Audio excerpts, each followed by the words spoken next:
This video tutorial is all about the SQL left join. The left join returns all records from the left table or our table 1 and matching from the right table or from the table 2. You have to note that the result is 0 records from the right side if there are no match. So in this tutorial, we will be using an existing database. So let's show our databases first.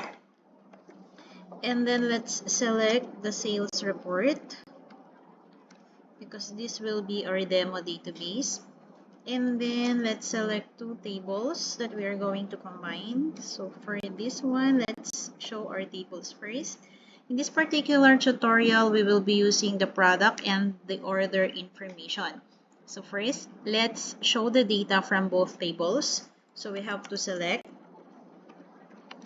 all the data from the product table first, which is our table 1, and then we'll do the same with the order information, which is our second table or table 2. So we have to take note that in combining two tables, there should be at least one column that is similar or that establishes the relationship between the two tables. In this particular example, we have the product ID here, and then we also have the product ID on our second table. So product ID from the product table and then product ID from the order information establishes the relationship between the product and the order information table. So we have to note that the left join keyword returns all records from the left table or our product table, even if there are no matches on the right table or in the information table. So to do so, let's try to code. So we have select product.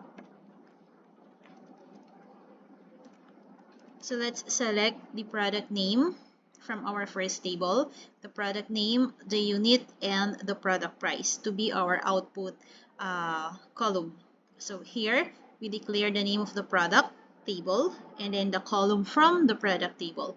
So we have here our first column, and then next, we need to get as well the unit column, and lastly, we have the product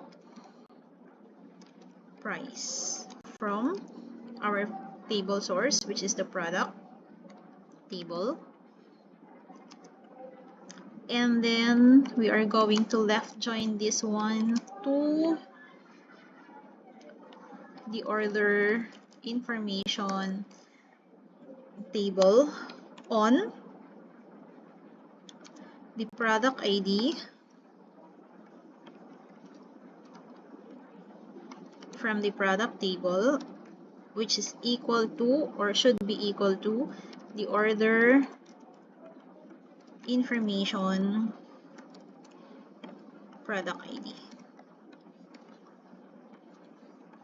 So we have here the result. We can also do this, or we can also group them according to, say for example, we will be going to use the group by. Say for example, we will be going to group them by the product name. So we have here, so you have to take note of the difference. If we remove the group by, we have here all the product names which belongs to those product ID that can be seen from the